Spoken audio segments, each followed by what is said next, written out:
Hello, hello, hello. Welcome to Armchair Expert. Boy, do we have a big fat guest today. And I don't mean fat in the shape of the guest. I mean in the star power. The legendary comedian, an idol of mine, Will Ferrell, is here today. Holy smokes, what a call to get Rob that he was open to doing this podcast. That's a big one. It was a big one. Of course, you know Will Ferrell from Anchorman, Talladega Nights, Blades of Glory, and of course, arguably top 3 best Saturday Night Live performers of all time. I mean, he's just a beast. I worship him. And then on top of it, just a sweet son of a gun. Now, here's for the bad news. That was the good news. Will Ferrell's here. Miniature Mouse again. Okay, she's out of town. I was out of town, of course, for something not fun. She's out of town for something fun. So there won't be a fact check immediately, but we are going to record a fact check and then we'll slap it on there. Another reminder, we still have tickets for Cleveland, Detroit, and Chicago. If you want to get tickets to see us live, things kick off June 21st, then the 23rd, then the next weekend. I don't even know what date that is. 28th in Chicago. 28th in Chicago. We'd love to see you and to party hard with you. Bob is going to be in attendance. He is going to rock the shit out of each one of these venues. It's going to be a blast. So if you want to get tickets for that, go to www.armchairexpertpod.com and you can follow a link to get tickets. Please enjoy the master, Bill Ferrell. He's an armchair expert. He's an armchair expert. He's an armchair expert. Now, how are you on the temperature in here? I'm good. Are you sure? Is it Yeah. getting too chilly for you? No. It was a can use little this warm. blanket. I run hot. You do run Yeah. hot. That Yeah. doesn't shock me at all. Yeah, I run hot. I'm going to tell you, I'm doing In fact, that's the... Do you ever have the junket moment where you break out into flop sweat? I don't, but I've witnessed it on a lot of co-stars. Yes. Yeah. And I've had that moment where, for whatever reason, something was asked, and it was like... Oh, like it I don't generally know, was something motivated triggered, by... Or I got too excited. I'm doing a really funny bit. Sure. And I'm like, God, I'm sweating like a pig. Well, right there's now. a tremendous amount of lighting in a very small room Yes. to start with. You're in basically a hotel So room. I always have to do the pre-thing of like, can you just chill it down to like 60? Open up the 2 aperture. degrees. Help Yeah. me out Yeah. here. Yeah. Yeah. Nowadays, the cameras, you But could you film don't- those in the dark. But you don't, you... I'm okay with the sweating in okay. general. Okay. But what I've observed in others, and Yeah. I imagine it's the same with you, Yeah. once it starts, it's done. Oh, no, right? I got to shut it down. Yeah, there's no I got stopping to walk it, right? around the block. Yeah, you'd have to like sit in a tub of ice or something to stop it. And then the makeup artist comes in with the cold towel on the back of the neck. And Yeah. everyone's like, are you okay? Are you sick? Are you ever putting like paper towel in your I armpits or didn't anything? quite go. And then they're like, do you want to take off your jacket? And I'm like, nope. I've sweated through the shirt. Yeah, for sure. So Yeah, well, look, that hasn't happened to me, but occasionally I will.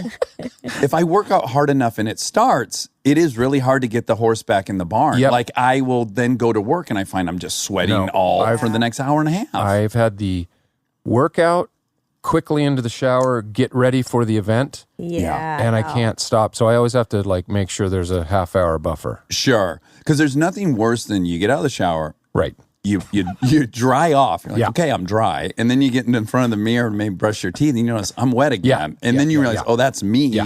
I got all the water off. Yes. So Yes.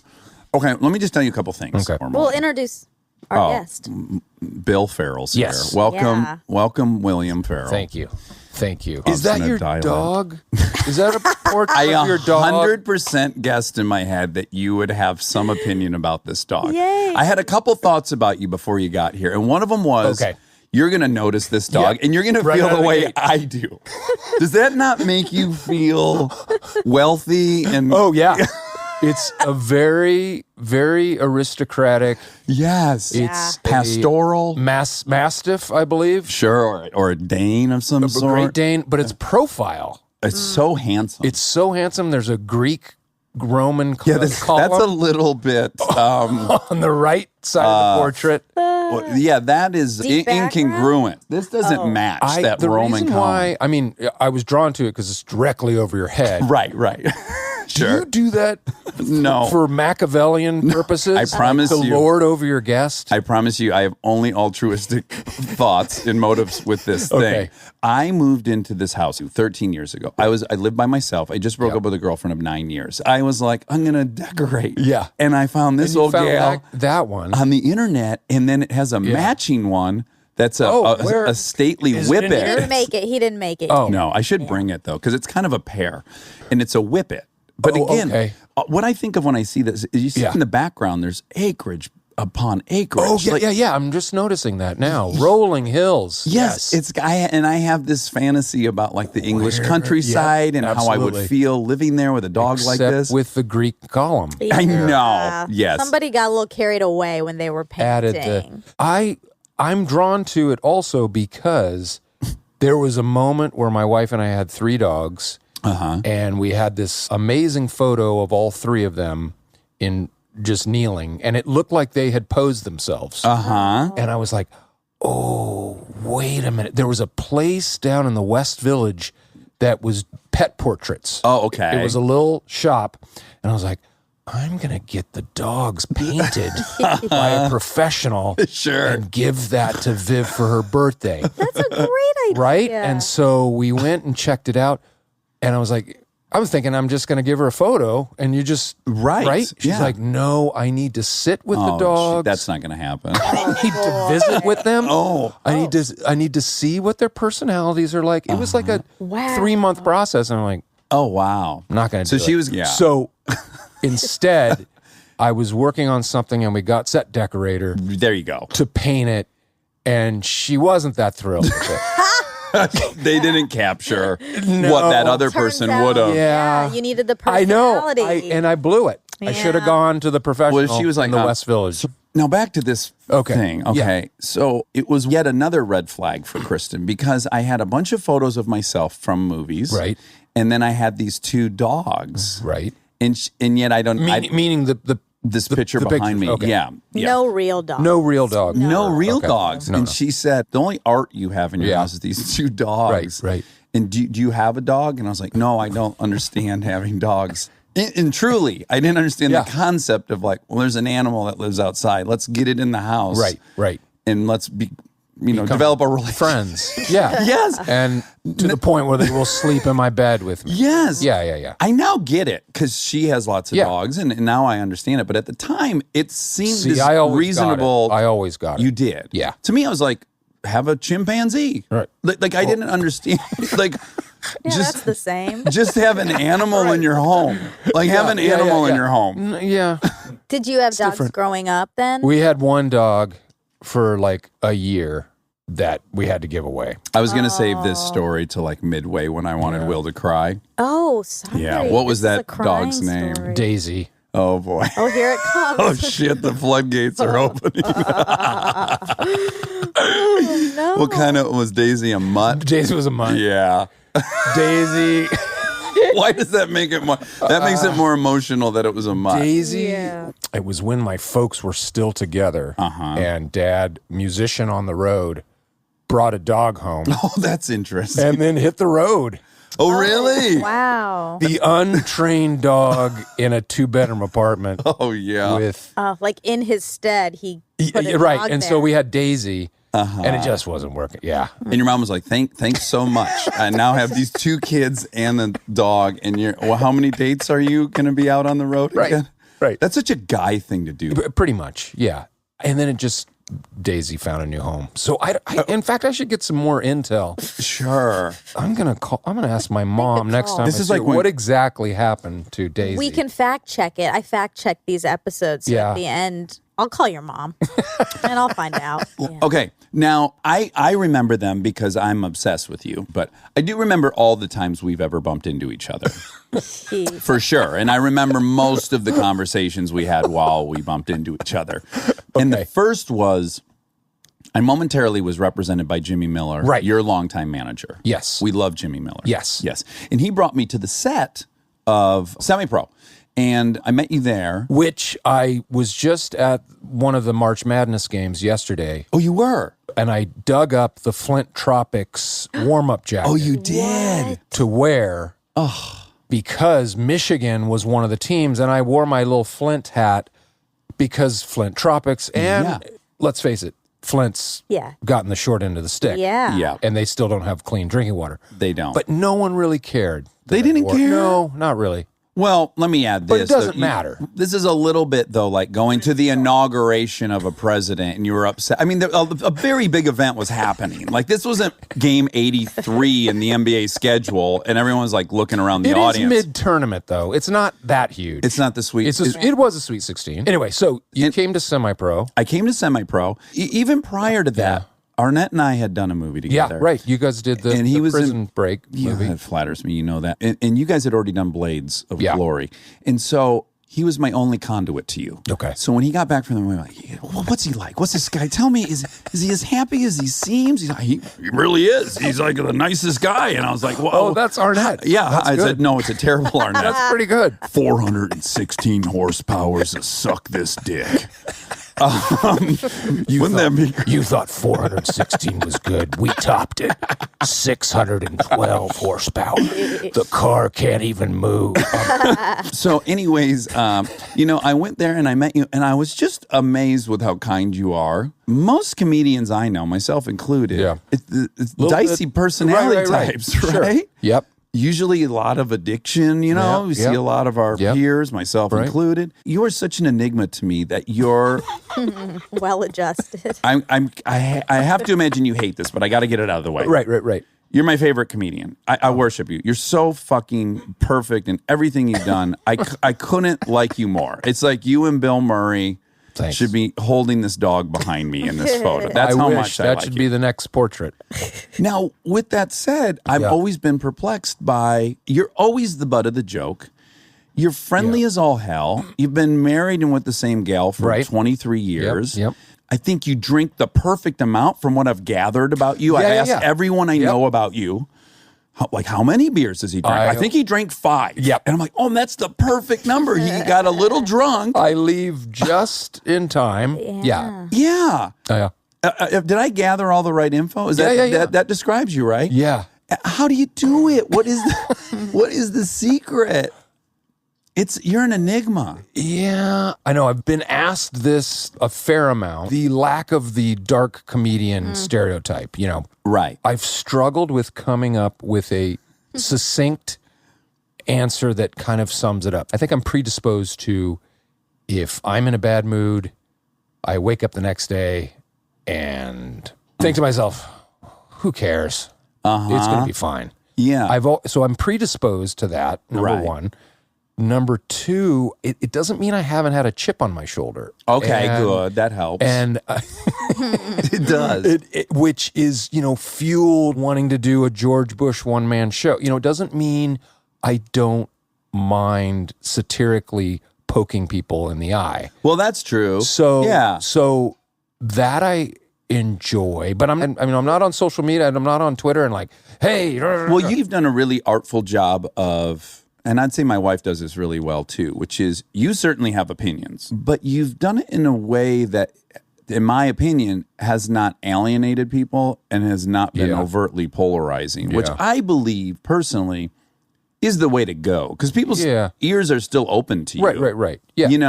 No, I'd rather do it through action, do it through the work. Story, Yeah. When we were on the show, when we were doing Saturday Night Live, I never wanted to meet the people I played, just to be perfectly clean about it. Exactly. Because if you, I would imagine in particular.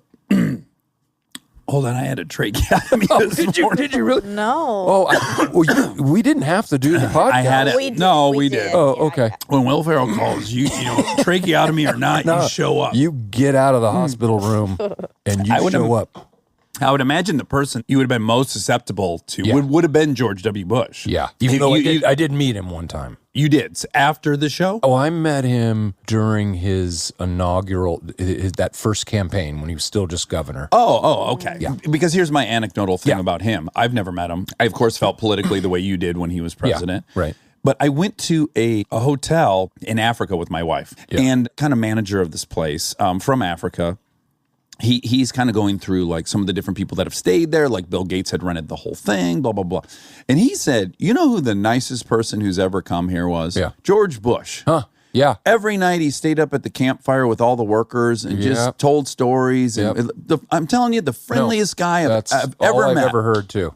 Yeah. Yeah. So I have to assume that's he's just a really nice guy, probably. But what's part two of my answer here? The other thing, I've always had a unique perspective because of my father's work in entertainment as a musician who basically worked for 30, 40 years doing kind of the mid-level, from nightclubs to big shows and this and that. What instrument did he play? Piano and saxophone, and having steady work, but then also after school one day, well, I'm not working at the so-and-so place. What happened?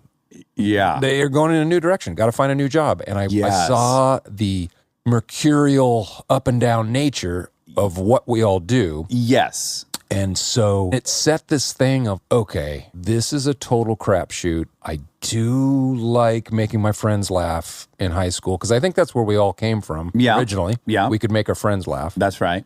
And I'm going to give it a try. I went to college thinking I would be normal, but then I kept going, no, I want to try this. But I'm not going to stress too much if it doesn't work out. But I never have coveted. I don't know why. You haven't. I've had moments where I've like, shit, that was funny. Wow, how'd they think of that? Yes. That's crazy. But I haven't been like, oh, right. Don't bring their name up to me. Not in this house. No way. There's good versions of it and bad versions, right? Like I'm a big fan of Will Forte's. Yes. Well, you obviously must be too, because you were on Last Man on Earth too. Yep. He was on here and said very nice things about you as well. Of course. Oh, jeez. Yeah. But yeah, that's a show where how dare he? there's another another feather in your cap. Woo! I'll find the person who thinks you're a prick. You'll find. I'll scour this earth. It's the still photographer on Elf. Sure. True story. But so I was going to say though, I chose to, and I don't want to project, but I kind of chose to define myself in opposition of my dad. Oh. Like I kind of assessed the way he was running his show. Right. And I was almost like, I'm going to do the opposite of that. Yeah. I could see where I would have adopted your point of view. Yeah. Out of like, well, I don't want to go down that road. I don't want to live on the highs and lows of all this and constantly be emotionally controlled by this pursuit. So maybe you had a warning sign.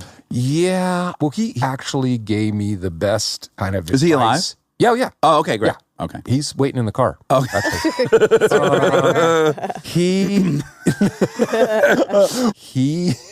When we had coffee one day way back when I kind of said, so Dad, I think I'm going to go for this comedy thing. And any advice? And he was like, well, and if you read this on paper, if this was on a plaque, it'd be the least inspirational thing you could ever read or hear. But in the moment, it took all the pressure off trying to succeed. So, because at that point, I was in the Groundlings and he had seen me perform. And he's like, if it was based solely on talent, I wouldn't worry about you. I really think there's something there. But there's so much luck.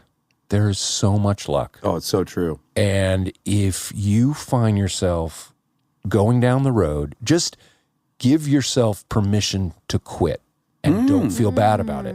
Oh, wow. If you get down the road and you're a couple years in, 5 years in, whatever, and you're just like, oh, it's just not happening. It's okay. You can turn it around, figure out something else to do with your life, and you won't be a failure. It'll be the next chapter. Yeah. And for some reason... Oh, yeah. Permission to fail from your dad is huge. I was like, well, this is probably not going to happen. Right. So I'm just going to, it's the baseball analogy. I use this a lot. This is the baseball analogy of baseball players, if you hold the bat too hard, you'll never hit it. But if you hold it too loose, it's going to fly out of your hand. So they hold it just with the right amount of grip. So I was just like, oh, just be loose with the bat and just have fun. And luckily, there was some luck. So That's kind of similar to, and I assume someone told it to me, and I've said it to other people, Yeah. but it's kind of similar to this thing I've said when people are like, "I'm thinking about doing it. What do you think?" Yeah. I say, Don't. I say you're not talented. This is a terrible idea. No, I say, which is what apparently David Letterman. That's what he would say. oh, really? When people ask, I saw, he was like, "Don't. It's super hard." And you have to be a genius. And he was kind of being serious. He's like, I had to, I worked at the Comedy Store for 10 years before I was anyone. Yeah. It's super hard. It's gotten harder. And besides, I don't want the competition. Oh, And wow. But he was like, Interesting. that would be kind of his advice. His go-to. Yeah, mine was if you'd be happier failing at this than succeeding at something else. Yeah. Then Yeah. do it. Yeah. But Anyway. what's interesting, though, is I wonder if you connected this because your parents got divorced when you were 8, I think so. Roughly around that. Yeah. and you also have said that 3rd grade was like the pivotal year of your life where you discovered you were really funny Yeah. and could make people laugh. 3rd grade. Yep. But have you connected the dots that you're 8 in 3rd grade? Yeah. Oh, yeah. Oh, okay. Yeah. Because I was going to say, one of the things that really appealed to me about being funny was it was a tiny little sliver of my day that I had control of. Oh, okay. Like the rest of the stuff was very chaotic. Yeah, the house yeah. was chaotic. The Right, right, stepdads right. were terrible. Yeah. But I would have these interactions Yeah. and I could take the reins and I could control the outcome. Okay. Like the outcome would be someone's laughing and happy. Yeah. And I was very drawn to that kind Yeah. of control. Yeah. I mean, it obviously was a mechanism to get love. Right, yeah. In a space in my life where it was feeling unstable. Mm-hmm. Right. But my existence was. I lived kind of a chaotic existence in the sense that dirty clothes everywhere. Just messy Marvin. And You had a younger brother? I have a younger brother. He's also in the car. But here's where it once again doesn't connect to the stereotype. So you would think though, divorce, great technique to make friends, feel acceptance. Yeah. You would think class clown. Right. No, really good student. Loved my schoolwork. Yes. Loved turning things in. But that was probably Mom was control a too. But mom was a teacher as well, yeah, though, right? but was never. In fact, I talk with my mom about this endlessly about our own kids, and like How do you motivate them? I go, Mom, correct me if I'm wrong, but I don't feel like you ever were like, did you do? She goes, I never asked you guys to do your homework once. I'm like, why were we motivated then? She's like, a single mom working a bunch of jobs. I didn't have time. Right. And I think you guys either took it upon yourselves or maybe I intimated that you'll kind of create your own path. There'll be consequences if you don't or whatever. But Yeah. I was just always motivated to turn my stuff in and do well. But you must have liked the approval of the teachers. yeah, And the for sure. pets and the and all that from Yep. them, right? That could be a big motivator. could be it, too. Especially if, again, I had the best mom on the planet. Yeah. But she also was not around a ton. I mean, she was so busy trying to take care of 3 of us. Right. That, like, I was pretty starving for some adult approval. Yeah. Because so it could be that. It could also be like, I'm assuming you didn't grow up in a palatial estate with a divorced single mom. You remember the show Silver Spoons? Oh, yeah, absolutely. Yep. Oh, you had a train. We had a train through the my living room. Oh, wow. Well, now I really don't know why you did anything. You should have just stayed in that house. That and Alf came up recently. Okay, And yes. I was watching a repeat of Alf the other day. It was one of those where I just inexplicably landed on Alf. Sure. I was like, I got to see this through here. Yes. And Alf, it involved the FBI, and they thought that someone in the cast was a secret agent. So they were monitoring. And then at some point, Alf is on a two-way radio with a voice actor impersonating Ronald Reagan. Oh, my goodness. And Alf is giving him a sentimental speech where they literally bring in strings oh, wow. about how, so it must have been at the height of the Cold War, how, let's put our differences aside And let's he's an alien from another planet. Right. He knows about being different. Let's really reach across the aisle with our, we're all humans. We got to share this planet. And it was like, well, Alf, you bring up a good point. Maybe we should just stop and smell the roses. And, I was like, this is incredible. Meanwhile, a man is doing the voice and working that puppet. That's also the next time you stumble across it, I hope it's before the title sequence, because they shoot off the set in the title sequence and it stayed. Their title sequence for 7 years. Oh, they're on an actress, and then the fucking camera goes up and you see lights and and they never scaffolding. No, they left it in because someone's like, no one's going to notice. Right, and largely we don't have time to reshoot it. It can't be done. Speaking of people inside of suits, I was just at the LA Kings hockey game. And they have a mascot called Bailey, who's a lion. Okay. King of the jungle, right? King. Doesn't make sense. LA Kings. He's the king of the... Yeah, it doesn't make sense. No. But he's a lion, and I was there doing... Because Ron Burgundy helped commentate during the Kings game. Okay, right. So I'm dressed as Ron Burgundy. And of course, in the 5-minute walk it takes to get from the bowels of the stadium up into the broadcast booth, they have a camera on you the whole time. Social media, everything like that. And I've got Bailey behind me. Oh my and God. just up my ass, just like hard chart, just like full Bailey. Yeah. And they're so demonstrative.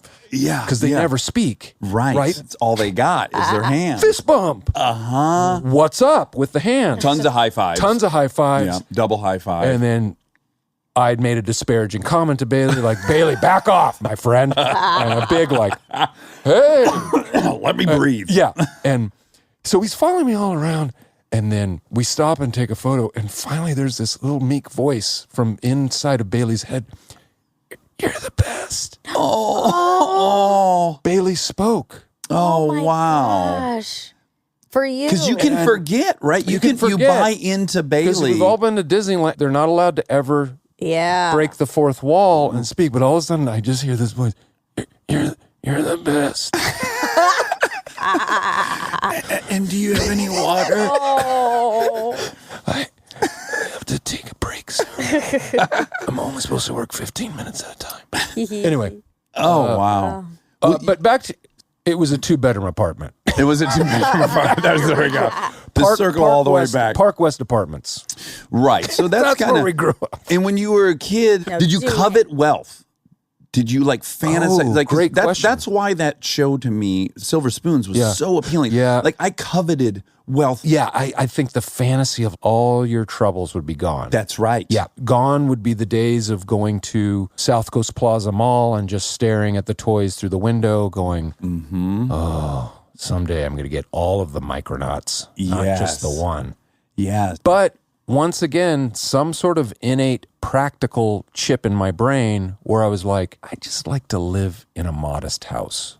Okay. And in fact, I remember once in school, this would be later on, like in high school, and I don't even know what the class was, but the teacher was asking, what kind of car would you like to drive? I don't know what the exercise was in. Right. And people are like, Ferrari. Yeah. Lamborghini. Porsche, this and that. And I was like, a Volvo.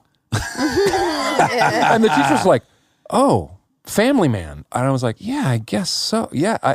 So anyway, that was... Also, starting early with a slight obsession with Sweden. Can we acknowledge that too? Jeez, I didn't even... I feel like all roads for you are leading to Sweden. Yeah. Which we'll get to. Stay tuned for more Armchair Expert, if you dare.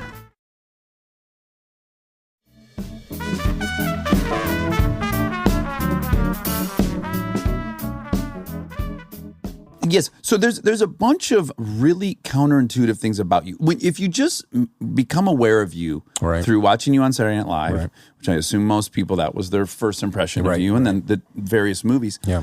To find out that you were an athlete, like a really good athlete. In high school, you were the captain of the basketball team. Right. You were on the soccer team. You were the kicker of the football team. Whoa. Right. Don't these things surprise you, Monica? That's a lot of things. Baseball. And not even... And Don't they forget baseball. Oh, you were a great baseball player, too. Well, You were good. I was good. You were on the team. I was on the team. Varsity team, probably, right? I hit 380 Oh my gosh, Right? that's phenomenal. Yes. 18 hits. My senior year had 18 hits and 18 strikeouts. So it'd either get a hit or it'd strike out. You go for the gold. Right. You only got one mode, They were all full singles. throttle. They were all singles. They were all singles. And I don't say that that's shocking for any other reason than like generally the funny person, kind of Isn't counterintuitive. necessarily athletic. Yeah, and I do think all these things kind of end up. Were you an athlete at all? I was like the alternative athlete. I skateboarded, I snowboarded. Okay, yeah. But not school sports. Not school. I only played one school sport in junior high. Did played you make basketball. fun of school sports? Well, in my town, see, I grew up in Michigan, and I think it's a little different than Irvine. From what I can see from California high schools, people Right. are just generally kind of nicer to each other.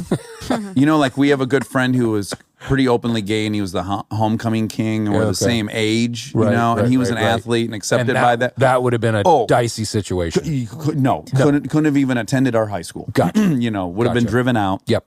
Also, the jocks were the jocks in the most 50s outsiders-y way. Yeah, right. So yes, They were the kings of the school. They were the kings of the school. Yep. So I want to say that like my perceptions of quote jocks, Gotcha. it's just a little, it's probably skewed wrong More- to where I'm from. Felt life or death. Yeah. Got it. But you were this. I think these weird things they come full circle in your life in that you're a team member all the time. Always. And that's why I loved SNL. Yeah. Because of the ensemble. Once again, absolute serendipity the moment that I got put on that show because it was an entire group of people as opposed to the piecemeal one at a time. Yes. Coming into like this established hierarchy Exactly. and trying to find your... And in a low ebb for the show, it was very much a sink or swim moment, which we didn't really understand. It was just like, let's just go have fun, but all pulling for each other. And Yeah. and I also made a very clear thing to the writers, which was not, was it calculated? I don't think so. Maybe a little bit, but also I really felt it was because I kept seeing other cast members say no to small parts and sketches. Like, I'm not going to do that. And I double back and go, if you need a guy to deliver the pizza and say 2 lines, Yeah. I'll do it. Yeah. I even love those small things because I think I can get a laugh off of the 2, you know. And I could see the calculus of the show that you didn't need to score every week. In fact, Kevin Nealon, of all people. Oh, one of my favorites. One of the great, he saw me at one of the parties that first season, and in a very Kevin Nealon way, he's like, "You're funny. I like it." And tall guys do well on the show. And just remember, you don't have to score every week. Just if you get to the end of the season, and you look back, and there are 10 moments. Right. You had a great year. Yeah. I was like, oh, you're right. And I would also learn that a lot of times that one line you had in the one sketch is the one thing someone comes up to you on the street and says. For sure. So, but also too, sincerely loving watching the other cast get laughs and Right. enjoying all of that. So, But the team thing, not being a stand-up, like Right. starting comedy in because stand-ups, improv. you've got that small piece of real estate. Yes. And knowing that from when I tried stand-up, I was like, oh, geez, this is a it's horrible lonely. group of human beings for the most part. Yes. For the most part. Everyone's pretty unhappy pretty backstage. unhappy. And to be again, it's tracheostomy. Keep- You know what, though? You're doing great. Oh, thank you. I mean, you've only had 2 moments. There's a little blood in the back of my throat. But they said that's normal. That's completely normal. It should The pass fact next that you're year. you're doing so much. I'm pressing. And you've only had 2 moments. I'm going to have to change the dressing in about 10 minutes, but I will go into the bathroom. Oh, that's why that male nurse is just staring at us here, yes. over here. But to be an improviser, Yeah. you have to cooperate because you're so reliant on the other person Right. that it does. I'm really grateful that that's how I came up as well, is that you relied on each other so much. And if I recall, you're right out of the gates, your first episode, you had like 3 or 4 big like Cheerleaders was first episode, right? No. Oh, That was much later. Oh, Jesus. I just remember going like, oh, he's really in this show. That's kind of a big moment because I had a very heavy first show right out of the gate, which was super exciting. But one of the consistently negatively reviewed cast members after that first show. You were? Yes. Oh, really? Yeah. Really, really bad. This guy is the worst. Oh, really? And so you stumble across Sure. this stuff. Well, also when you're brand new, you're like, very curious. What are they saying? Yes. At first, it was like, oh, that doesn't feel so good. But then back to this disproving the theory of what we're talking about here, Yeah. I just started laughing about it. And I just cut out every bad article and just pasted them on the walls of my office. Uh-huh. And it was one of those things called me most annoying newcomer. Oh, boy. So I made a plaque and I put it on my wall. I was like, so be it, you know. It probably was just a reaction to you coming out with so much and going for it and so I did- hard. In clinical kind of analysis, I think I was in a lot of sketches where I just yelled. Okay. If you're So, just measuring the volume. in somewhat defense of the reviews. So that It's might more have of a been- decibel complaint. Yeah, exactly. Yeah, noise complaint. Exactly. But with athletics, though, came the love of the discipline of practice, of showing up on time, of, you know, knowing the playbook, so to speak. Yeah.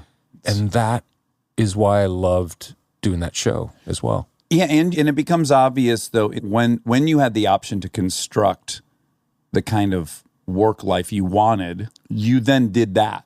From at least from the outside, it appears that you've done that.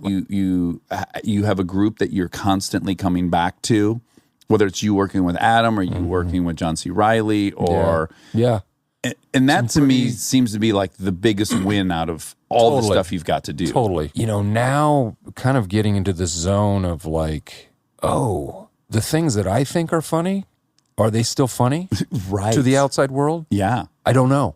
Right. Well, also, there's yeah. some history Yeah. that comedians, Yeah. I can name the few that have made it to their 70s and Yeah, still right. stayed really right, funny right, and right. relevant. Like, still, And how, you know, that's, what happens? I don't know. Yeah. Because I've had this earlier theory on you that I want to run by you. One was, so you had a run of movies where they were pretty much set in other time periods, right? Like Ron Burgundy and then Semi-Pro. Right. And then, I don't know, maybe it ends there. You had a run. Those two movies. You had this long stretch of two movies. I'm trying to think. Well, when was Casa de Mi Padre set? Oh, that was Totally different space-time continuum. Yeah, a little bit. But I had this kind of armchair theory about those two things. Was one is, don't you love kind of the cover fire of being able to play a different time period where you can explore like machismo and basically misogyny in a very funny, it's like it's a little bit more innocent. You can't really make the jokes in our time period. No, and I think that it also probably subconsciously is kind of playing on the nostalgia of being a kid from the 70s. Right. Too.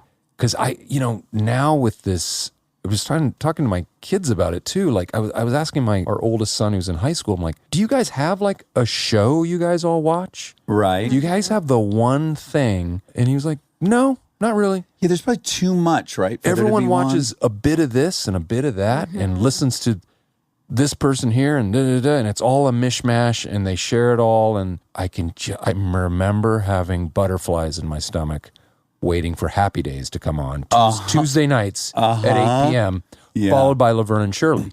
Now, that's such comfort food of knowing, get my homework done, and I'll watch Happy Days, followed by Laverne and Shirley. Saturday night, forget about it. Right. Love Boat, Fantasy Island. Buckle up. Those are both hour long, right? Yeah. Yeah.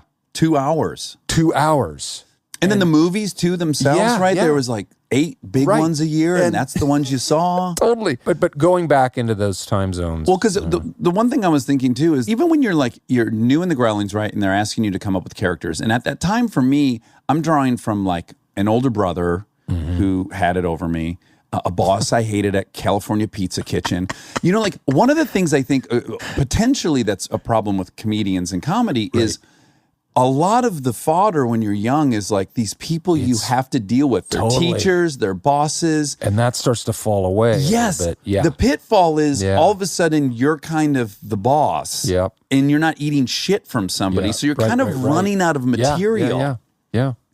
So, like, one of the theories I had was like, oh, I wonder if he's drawn to going back to a period where, like, he was still eating shit, you know? Like, where you still, those guys had some kind of power or control or something. No, I mean, you know, the Anchorman instance literally was from watching a special on Jessica Savage. So she was one of the first female newscasters to go from, first of all, to break through on local news and then to ascend all the way to the network. Yeah. And had this tragic kind of, where she actually, there's a famous clip of her, and it, you know, before this proliferation of cable news, one of the big breaks was when you got to do the live, in between commercials on the network, you would read, it was like a minute of headlines. Oh, okay. And they'd break to you live, and it'd be national. And she was drunk. Uh-oh. Yeah. Oops. And then had this, and then that led to this tragic, she wrecked her car and died in a car, all this stuff like that. Oh, Yes. wow. So it was this horrible little, anyway, outside of that, Anchorman has nothing to do with it. The point was, I was watching a special on her whole life. Yeah. And one of the sound bites was the guy she used to work with in Philadelphia or Pittsburgh, who was still, even though he's retired, spoke in a newscaster voice. And he was like, you have to remember, back then I was a real male chauvinist pig. I did not speak to Jessica. I did not like her. I did not like her company. And I made it known to her that this was going to be, you know, a tough road. And I was like, And he just owned it all. yeah. Wow. And I was like, gosh, he's been retired for 10 years. He still talks like this. And so I started thinking, oh, that'd be funny. A character who, like, even in the grocery store is like, hello, how are you? Yes. Yes, I'll take that carton of cigarettes. And then I thought, oh, that would be funny, a comedy of the first female to break through that male world. So it wasn't necessarily me thinking about the 70s as it was that storyline.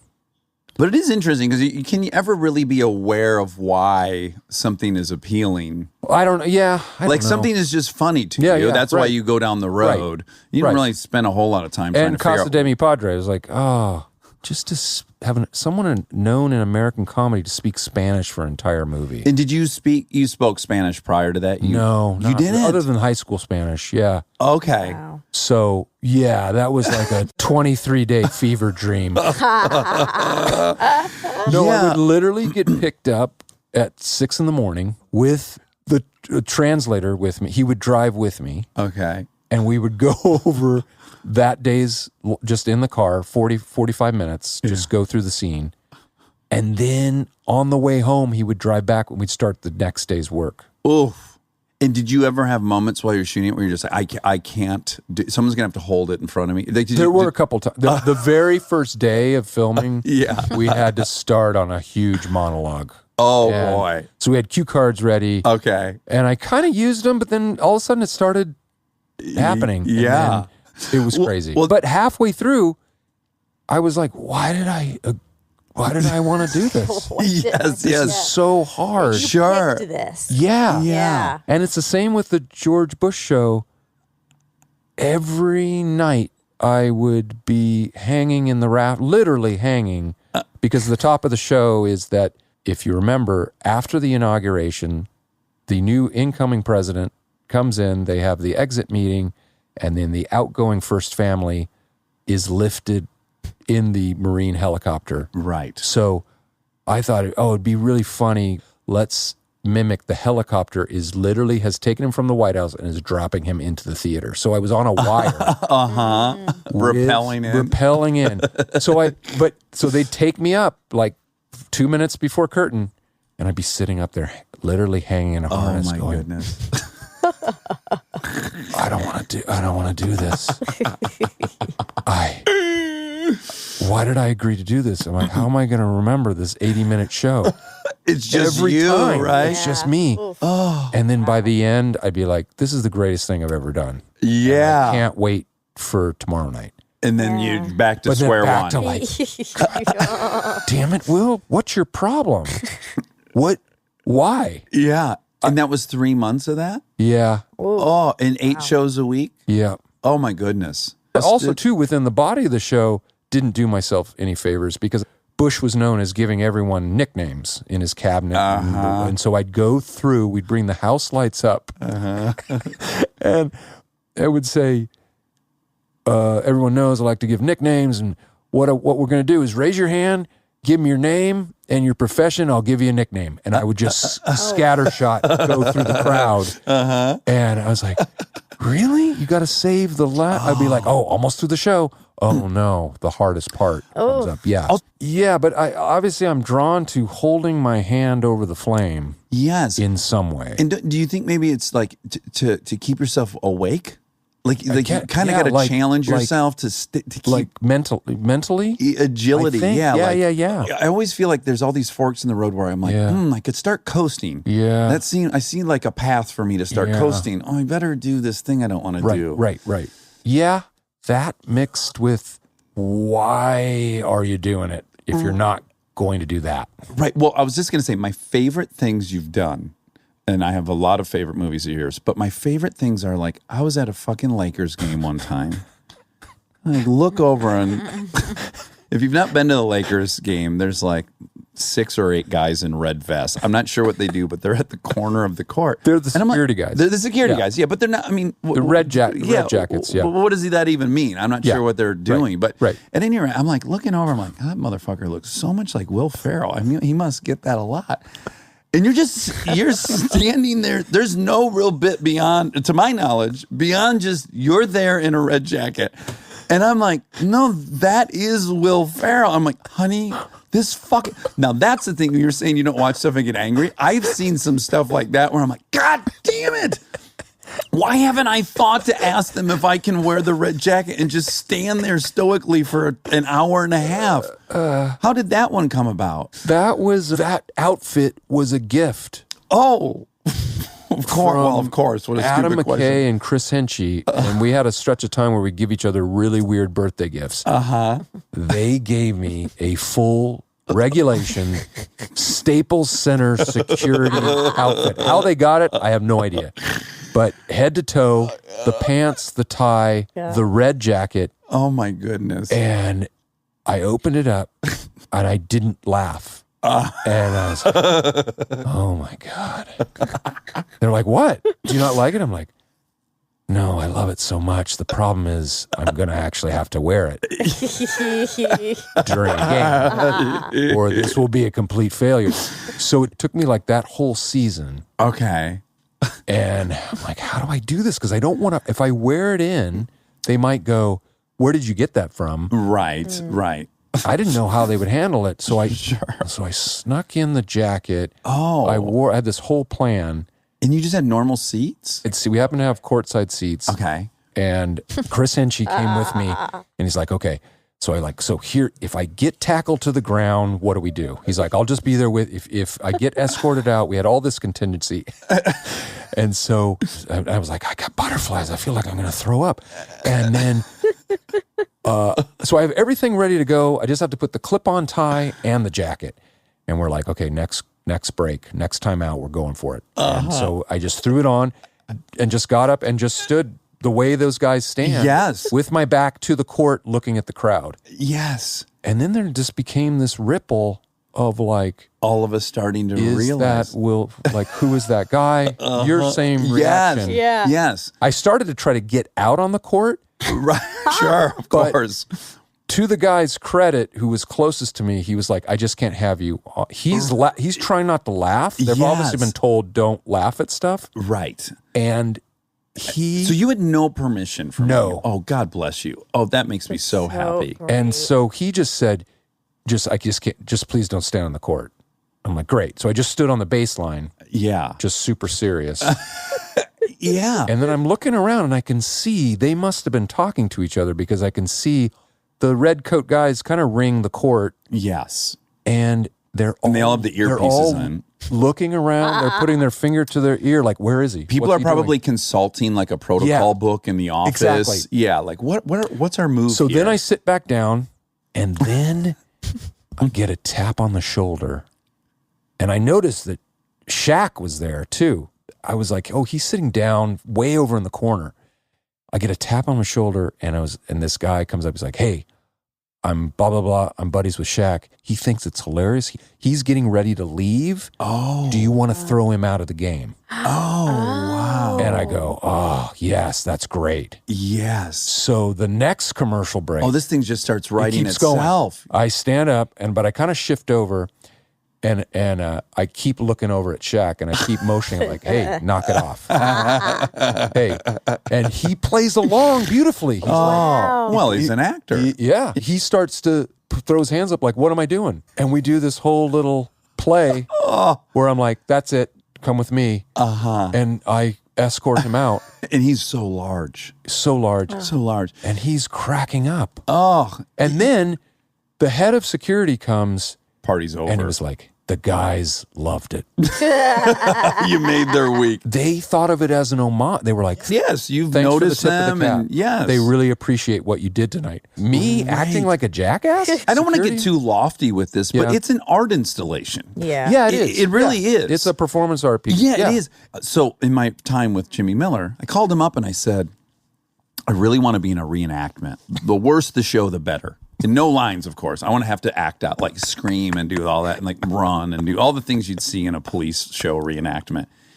And he immediately goes, oh, this is just like Will. He wanted to be a corpse on a show. You were a corpse on like a CSI type of a show? No, I didn't get to do that. But I did. There was a CBS show where we set it up like I was going to become and we had to tell CBS they couldn't promote it at all. I did a fake name, Phil Weston, in the credits. Oh. But you set up the show. God, what was the name of anyway? And we set up a storyline where I'm like, it looks like I'm going to be a new character in the show. And then I'm in the last scene, I'm shot in the head. Oh, okay. Yeah. Oh, so you did some acting in that episode as well. I got murdered. Yeah. Okay, I thought you just played But a I corpse, thought you which were would have gonna been. I thought you were going to bring up the fact that what I really wanted to do is, you know, the DR mower, those commercials Yeah, you and they're see on going late through night, super tall weeds. and they're super tall weeds. Yeah, the yeah, wood yeah. chipper. Yes. And it's just usually a guy. I was like, I want to be the guy pushing the DR mower. Yes. And we got to the 5-yard line, but the owner of the company was like, look, I can't guarantee that this won't leak. And we just want it to show up on late night TV.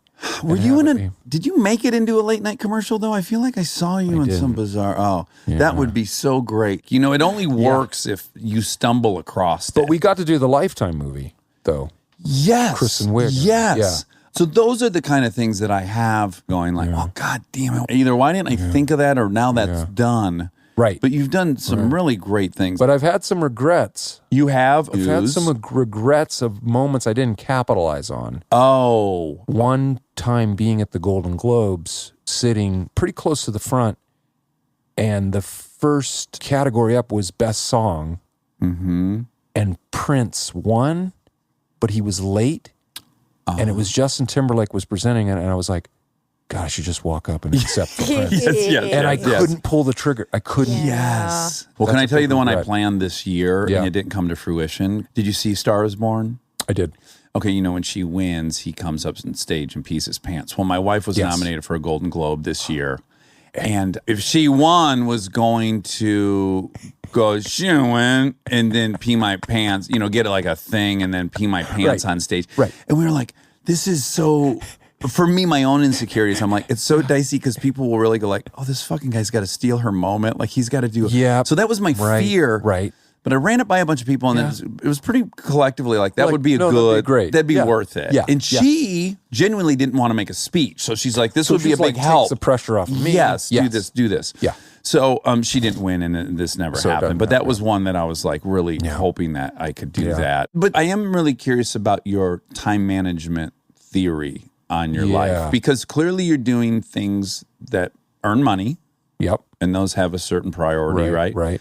And then you're doing things that you seem to be a player that loves playing the game. Like, sure, you're making $100 million contract, but you seem to love playing the game. And there's evidence of it, like the Rose Bowl parade thing. Like, how did that come about? We were all watching it at a friend's house. We have this tradition. We sleep on New Year's Eve, and we wake up and we watch the Rose Bowl. And I come downstairs, people are dying, and they're, look what's happening. And again, I'm like, oh, God damn, this guy's got the good ideas. Like, how did that even come about? That came about from a text from a dear friend. We share a lot of the same comedy sense. He was just like, you and Molly Shannon need to host the Rose Parade in character. I was like, dude, that is a brilliant idea. Yes. And so it took us a while to get it together. You know, we pitched it to the Rose Parade. And they had one guy who really liked it, and then he had to convince the rest of the panel. And well, I imagine the conversation in a lot of these situations are like, wait, is he making fun of us? Probably we just pitched it that we were making fun of broadcasters. If anything, we were going to celebrate the majesty of the Rose Parade and that how much we love it, no matter the fact that no one will hire us. But we keep coming back, you know, and just we love it so much, and we'll make fun of ourselves and our lives and because of, I guess, probably the success of it. Then it was like, let's do the royal wedding.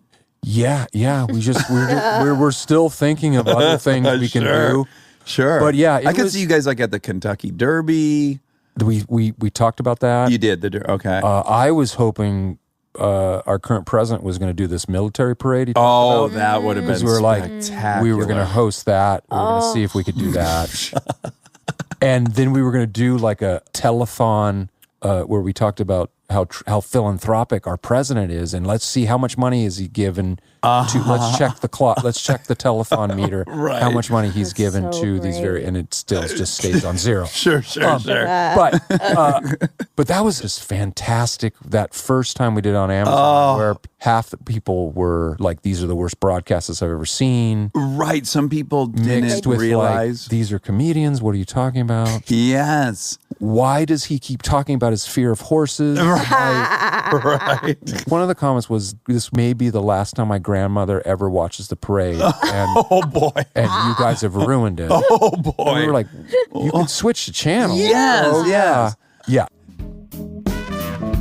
Stay tuned for more Armchair Expert, if you dare.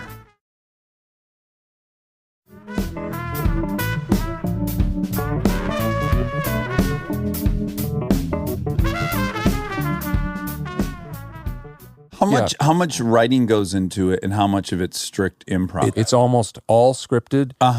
But as is the nature, and as is the one that happened this year, the fire. That was all off. We didn't. You get a little diamond in your in your lap. Exactly. Yeah, that was spectacular. So I was so happy for both of you that thing caught on fire. I was sad for the people on it, and then I was like very happy for you. But it's so much fun. When talk about the team thing, so we have Andrew Steele who writes it. He's in the booth going, talk about the fact that, you know, and Owen Burke, who is a UCB guy and works for us. So they'll give us ideas too to riff on. So it's a full circle moment though. I'm actually using the broadcast stuff that I thought I was going to do. Right. Because you majored in sports broadcasting, right? But then you pretty quickly decided that wasn't going to be for you. I just saw that is just as hard as trying to get into comedy. Yes. Yeah. So I thought, well, go for the other one. I mean, now that we've talked for so long, it's not shocking. But again, I have probably these silly Michigan stereotypes in my head. Right.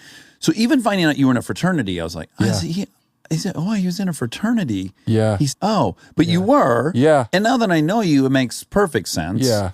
And how did you end up in that? That was kind of the only fraternity I probably could have joined. Delta Tau Delta. DTD. They were kind of the fraternity. They were a little bit of animal. Yeah, it was like we really couldn't get anything together other than throw like a really good party. And it became like a stage for me. Right. So we'd have Monday chapter meetings, and I actually had a Monday night class for some reason, and I was the song chairman, which means nothing. Yeah. But when you had a party with another sorority, you sing songs to each other. So I was in charge of running that. Yeah. There was no reason for the song chairman to ever speak in chapter. So chapter's the Monday meeting that starts the week off. oh, your tracheotomy. Oh, you no. caught it. You caught it. It's caught. It's catching. Yeah, yeah. So I would tape these song chairman reports to be played in chapter for no reason. Right. It was just another way to write sketches. Yeah. And then I would hear back like, your stuff killed. Are you going to do another one for next week? And so that just became another. But you wouldn't even be there to I witness. wouldn't be there. Oh my God. I mean, you want to talk about a pure motive. Yeah. You couldn't even witness the success of it. So. Wow. Okay. Where were you at with girls? Did the sports and the being really funny, did you always have girlfriends? No. You didn't. It was not That was not your focus? Fruitful. It was not fruitful. It wasn't? It really is true that girls don't like the funny guy till later. Yeah, that's probably true. Yeah, I guess in high school, you're so worried about your own status, and if someone can elevate yours. what it I is. would get a lot of like, hi, Will, you're so funny. Pete Johnson, or whatever. Right. And I think at the end of the day, I was still too shy to try to even go there. Okay. So then I just would retreat to the comfort of my weird group of friends who, once again, we'd go to a Friday night high school party, not necessarily to get drunk, but to, take all of the frozen meats out of the refrigerator Right. and just start jamming them into a microwave for no reason. Yeah. And then Putting things in the when toaster. someone would come up and go, what are you guys doing? We're like, oh, Johnny told us to just start microwaving stuff. Did you guys talk to Johnny? Okay, hold on. Where's Johnny? And just create mass confusion. Sure. And then just leave. So once Right. again, art installation pieces Yeah. In your youth. real life. Yeah. So when you met Viv, Yeah, met her in an acting program. I find this so fascinating. She still is, right? She's an art auctioneer. Yeah, she still And is kind of it- does it a little bit. Yeah, here and there. Is my idea of what that is accurate? Like, does she talk fast? Can she do that whole thing? It's not, life is not a movie. Oh, Dax. man. Bummer. Well, I watch not- car auctions, and they do go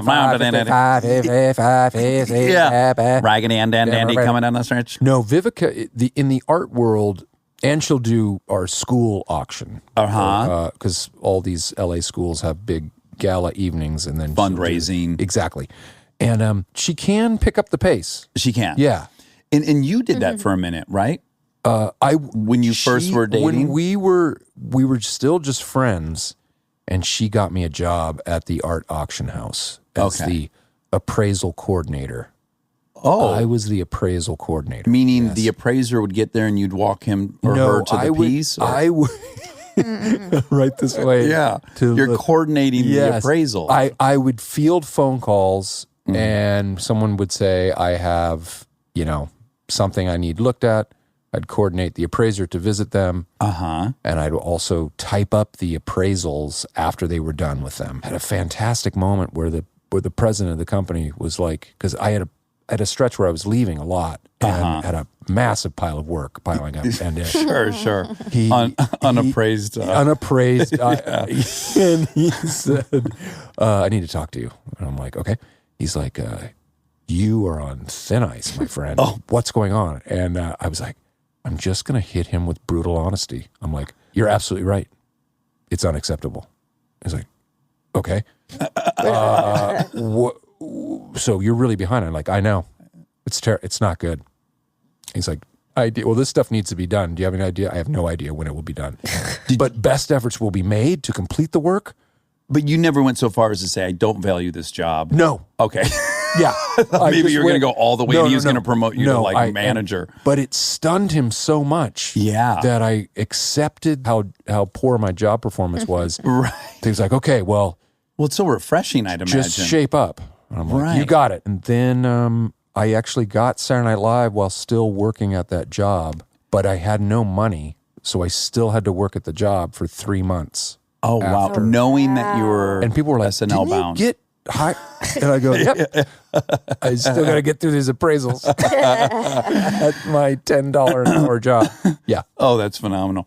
You met in an acting class. Sorry. She helped you get a job, but you had a girlfriend. That's fine. I'm sure everything was above board. But at what point do things get romantic? Did you, from the second you met her, I like her? No, from the moment I met her, I was like, oh, I'm going to marry her. You did think that. Yeah. Oh. Actually, I don't know if I was that bold. Okay. It was more like, gosh, that's who I would marry. Want to be with. But we were just friends, and there was some sparks. But I was like, we'll just always be friends.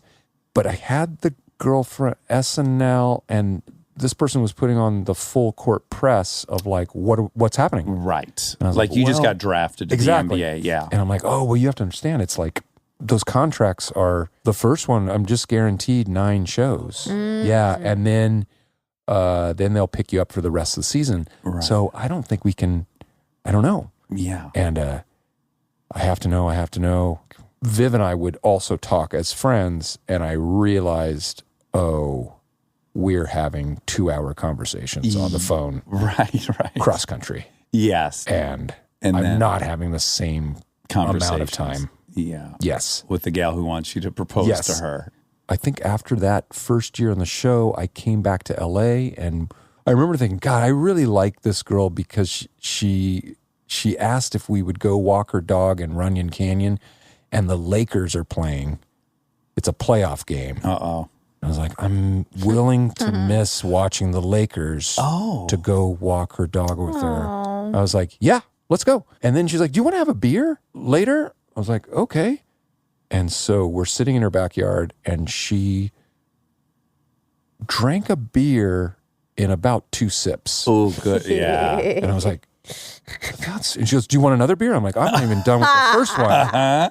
And I'm like, yeah, sure. And there I am, double-fisted. I remember it was not very good beer either. It was like a Michelob or a something. Natural Light. Yeah. Oh, even worse. Natty Okay. Light. Milwaukee's best, Natural Light. And I think I'm falling in love with her. Right. She was pounding Natty Lights in the backyard. And then, to her credit, bless her heart, she was like, so I think I still like you. Oh. And I blow it by going, oh my God, I just told my uncle that you're the one I would marry. Oh, boy. She's like, okay, you should leave now. I like showed all my cards right away. Sure. And then she drove me home. This was like a late afternoon. Yeah. Beers in the late afternoon. God, I love her. And then she drops me off. And I thought, oh, we're going to kiss. I go for the kiss. I get the cheek. Oh. And then she was like, I just have to let you know, too, I'm kind of seeing someone though now. And I'm like, that helps. I was like, oh, okay. So what is going on here? And then I got pouty and weird. And then Sure. that whole summer I came back to LA, and that began the re-courtship. And by the end of that summer, it was like, hey, is this a thing? Yeah. And it was. And it held up. Yeah. And when did she move here from Sweden? She grew up here. Oh, she did? Yeah. I thought she was like a year old. Oh, so she grew okay. up in the Boston You area. guys still, you have like a cottage in Sweden or something? Yeah. And you guys will spend the summer there? Yeah, that's where we But not because you're going to visit her home or anything. No. They didn't go back to visit when she was growing up that much. And so later in her college years, she was back visiting like her cousins and kind of spending a couple weeks at a time and feeling kind of resentful. Like, why didn't we go back here more? Because Eden. Yeah, and No, it's so Sweden. Oh, sorry. yeah. Sorry. There's There's S and a sometimes W. an S and a W or Yeah, I was silent. pronouncing it the Swedish way, the Yiddish way. Eden. Welcome to Eden. So we started going, and then I think she was just like, "Oh, I didn't get this as a child, so I want to give it to our kids." You also went beyond that. First of all, you have three of my top 10 boys' names I've ever heard. Yeah. You got all 3 of them. Magnus. Yep. My brother-in-law is a Magnus. Oh, And we always loved that name. Oh, it's great. And it's an homage to Big Magnus. And so we have Stor Magnus and Lille Magnus. Oh. But Lille Magnus is now 15. And getting big, probably. And a big dude. Now, did you have this feeling, the first time I went to Sweden, I was walking around in Stockholm, and for the first time in my life, I felt dead average. Did you? I was like, I am the dead average height here. Like half the guys are taller than me. Very few are shorter than me. Not only that, I also, I've never been known to have a sense of style, but felt even more unstylish. Oh, of course. Because they're wearing these fine tailored suits. Leather loafers. With the no tie. Mm-hmm. It's chic It's a and good look, yeah. And it was the first time when we were first over there, the cell phones caught on quicker over there. it was a Nokia. And Nokia was huge. And also, do you remember the wire where you'd listen and it had the microphone Yes, absolutely. mid-chord? I kept seeing all these well-dressed crazy people talking to themselves because I wasn't seeing the wire. I was like, there's another guy. Look at him. That stockbroker, he's just talking to himself. Boy, we got used to that in 2 seconds, didn't we? I remember the Talk to first few times I saw that, I was like, oh, this guy's bonkers. Yeah. And now I'm like, Yeah. everyone's just talking to themselves. Magnus, Paul, and Ferrell. Then we have Matthias Sven. Sven is Viv's dad. Axel Skoglund, which is Viv's mother's maiden name. Skoglund, small wood. Ooh, Skoglund. Like a small forest, a Skoglund. Oh, and I feel like it's evolved of you that you've just adopted this whole Swedish thing. I love it. Yeah, I really like that you've embraced it and It wanted was to. the first time I went over there, I was like, this is the greatest place ever. Yeah. Super happy people. Right. All seem to have a good lock on like work and real life, and I remember we were on a train going from Barcelona to Rome, and we happened to be stuck in like a 6-person thing, my girlfriend and I, with 4 girls from Sweden on holiday. And they, 2 of them had been exchange students, and one in Atlanta and one somewhere else. And they just hated how much we said thank you and please and all these weird like little customary civil, whatever you say. Niceties. Niceties. Yeah. They couldn't stand it. they thought it was fake. Yes. Yeah, it is. Yeah. And I'm like, oh, I kind of like is. this. It was the first time I thought, Kinda we do a bunch of Also, too, malarkey. the funny thing too is the Swedes have this thing of like, I know exactly who you are, but I'm not going to look at you Oh, I like Interesting. that. because we're the same. Right. Yeah. We're the same people. That's like right. that. They have a thing called lagom, which is like not too much and not too little. It's just lagom. It's just like a perfect. Like if something is lagom, it's like that was just right. Yeah. Right. Did you go to the Vasa Ship Museum? No, what is it? It is, it's the #1 museum in Scandinavia. What do you mean? What is it? I'm so sorry. Yeah. First of all, I'm so sorry, Will. I'm really Whoa. sorry. What's on display there? No, it's this amazing museum that's also this amazing story that has affected Swedish culture, which is for 400 years, this Vasa ship. So King Gustav Vasa, when Sweden was ruling the world, they were actually a military and naval power. They were building these warships, and he wanted this extra tall warship. Super tall. And like tallest of all time. And they set out to build the warship. And the architect of the warship was like, hey, King Vasa, can I talk to you for a second? Side note. Oh, side note, the specs you've given us, it is going to tip over immediately. Right. And I'm just telling you, we just started building it. I'm not feeling good. He's like, I don't give a shit. You're wrong. Keep building it. Yeah. Halfway through construction. Vasa, can I talk to you for again? We're halfway through now, and now I can definitely see that it's going to immediately tip over as soon. It won't be able to sail. Yeah. You're full of shit. Okay. Shipbuilder dies. Son takes over. Oh boy. He's about to finish it. 3rd round of meeting with King Gustav Vasa. Like, you remember my dad? You remember what he said to you? Look, Dad, I know he's stubborn, but he actually is right on this one. It's going to tip over immediately. Is it done? It's done, but we really shouldn't. I don't care. Let's do it Tuesday of next week. We'll have a big ceremony. They crack the bottle of champagne. They set it on his way. Oh my The goodness. sails unfurl. It gets about 30 seconds out. A gust of wind takes it. It lilts to one side. All the cannons rush to that side. Oh my God. And it sinks, Oh, as boy. predicted, where it sits at the bottom of Stockholm Harbor for 400 years. Whoa. Oh wow. So because of the conditions of the silt and the mud, for some reason, it preserved it, and it didn't allow this certain kind of worm that would normally eat through all the wood. Yeah. So it sat there, perfectly preserved Oh, my for 400 years. goodness. So post-World War II Sweden, 1950s, they're flush with cash because they were neutral. They didn't have to fight the war. They had all this iron ore, and they were like, we got a lot of money. Let's dig up the boat. So they do this amazing reclamation of where they figure out, they dig underneath, they do these balloons, they raise it up to the surface. With balloons. With balloons. So there it sits, perfectly preserved, this massive warship, and it's this amazing museum built around it. Oh, wow. And there's over 1 million visitors a year who come to see the Vasa ship. But it's the combination of man's hubris and... Sure. But even after, Vasa will not give up. So they have a trial. Why did this happen? Oh, he wants heads to answers. roll. He wants answers. Even though he had been given the The answers son the of whole... the shipbuilder is still saying, once again, as I've said 15 times, it was too narrow for how tall it was built. And they're like, nope, we think it was witchcraft. They thought it was witches. They tried to figure out what happened. Wow. But someone was telling me, because of that moment culturally, that's why the Swedes have always been, they don't ever get too cocky ever. And it kind of led to sharing and socialism and all that stuff like that. Yeah. So, anyway. Well, yeah, my personal thing with getting sober is basically for a decade, life was like either a 0 or a 11. Yeah. And really being sober, just learning to live between And 5 and okay. 7. Yeah, 5 and and 7 that's 's pretty good. ideal. Exactly. I have a quick question. Yes. About Ron Burgundy, because Yeah. it's your podcast, right? Right. You're not sick of that character.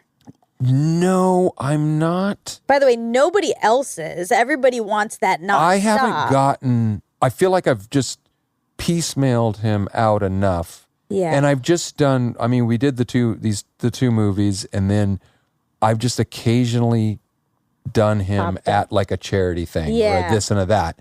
And then the idea for the podcast. Yeah. But came so up. people aren't constantly like asking you to Not do him. so much. That's good. Yeah. I could see Unless you're at, it'll happen in like a junket or you're at a live thing and be like, what would Ron Burgundy say? Exactly. Yeah. now? And you're like, Exactly. oh, I don't know.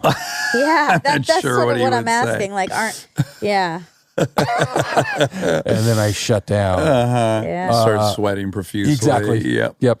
But the medium is so kind of Yeah. wide open. Yeah. And you obviously. get to do it your own way. But I find myself as Ron Burgundy asking a cybersecurity expert. You know, so we have like real, Great. So that was my Yeah. question. So you Yeah. have legitimate guests, we have the weirdest array. Yeah. experts, scientists. So we interviewed an 11-year-old girl on bullying.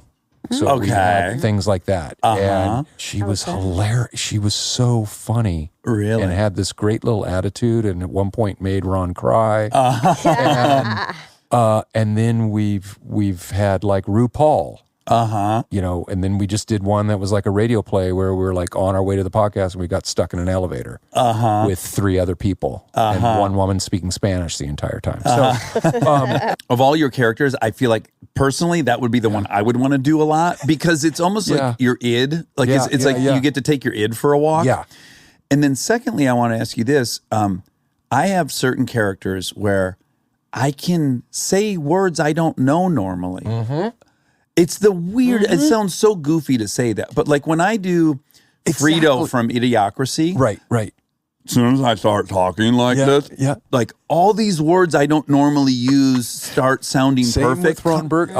I'm sometimes way more articulate as Ron, and I'm like, oh, I would have not used that vocabulary word. Yes, Yeah. like it's interesting that some characters lend themselves to improv so Yeah, right, well. Right. And there are great moments of recall with Ron where I'll start to remember distant references to that I normally would be like, what's the name of that band? Right. Then Ron will be like, Kaja Goo, that band. He'll know it, but not Will won't know it. Yeah, but that's a weird thing. So you're doing the podcast, but you are in a unique position. I would imagine you have to police yourself because you're in a position that you could get most things made. Yes and no.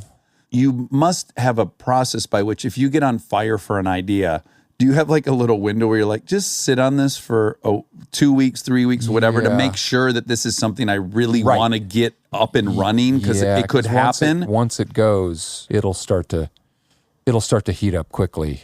But yet I've just recently come across things where I thought it was, boy, what a great idea, and then gone around town and everyone just went, nope. Really? Yeah. So wow. that's why. That's a new That's why I experience for you. hitched Yeah. when you were like, well, you can quite, and I'm like, not. It's becoming a the movie finicky landscape, right? Comedy marketplace. Yeah. is really hard right now. Totally. Do you have a theory on that? I don't know. What's curious is it's very easy to see what happened to the $40 million drama movies. It's very easy to see they disappeared. Yeah. But they went to TV. There's this huge explosion of great drama that's on television, and the audience is there. Now, the film comedies have vanished a lot, in large part. Yep. But you've not seen any of the comedy TV shows uptick. They've kind of precipitously and now dropped too. What we view as comedy on TV also has a lot of real elements to it, and Some drama. of my favorite shit. Yeah. Master of None, I love. It's and it's great stuff. But that super funny ensemble kind of linear through line where you're either like, here's a crazy character I want to watch go from point A to point Z. Yeah. Or here's The Hangover, this crazy premise I want to see followed through on. I don't know. Yeah, I don't know what's happening. But we still want to go as a group and collectively watch a funny movie. This is the last thing I was going to say to you.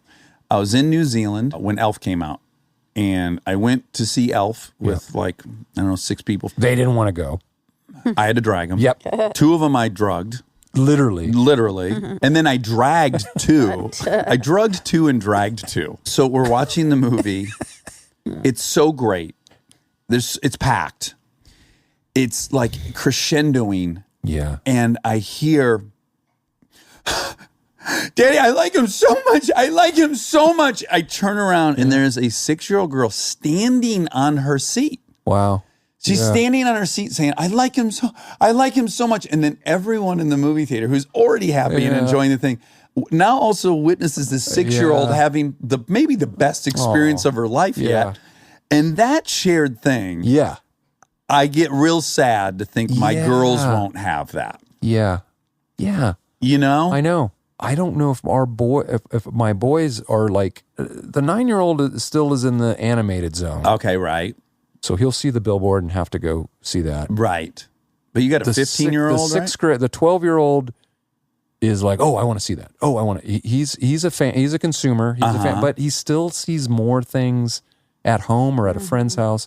Right. And the 15-year-old, I don't, short of like using it as a social thing to go meet friends and go see a movie, there's not that thing of like, oh my gosh, I just saw Eddie Murphy in a trailer and I literally have to see Beverly Hills Cop. I'm marking it in my calendar. I literally have to see it. Yes. So, yeah, because there's so many outlets. Yeah. Yeah. Well, so I don't know. We've mourned the loss of that.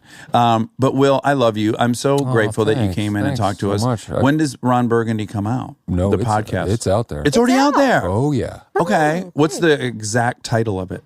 It's just the Ron Burgundy podcast. The Ron Burgundy podcast. That's it. Okay. It's out there. Well, I can't wait to start listening. And anything else you need to promote? Let's see. What else do I need to promote? I need to promote Seeing Eye Dogs for the Blind. Oh, yeah. I mean, I think that's something we should still promote. We should, yeah. All right. Well, we're gonna listen to Ron Burgundy, the Ron Burgundy podcast. We're gonna buy a couple Seeing Eye Dogs for this.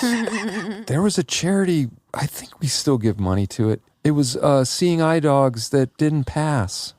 Oh, wow. They couldn't quite get it down. That almost feels And like they the have to be adopted because they dogs that didn't make the they didn't make the cut. All right. Will Ferrell, thank you so much. I adore you. The last time we bumped into each other, we were both doing medical stuff. I was going to see a dermatologist and you were in a building, maybe seeing a dentist. And I thought, this is such an old man way to bump into each other. All right. Well, I adore you. Thanks for giving us your time. Thanks for having me.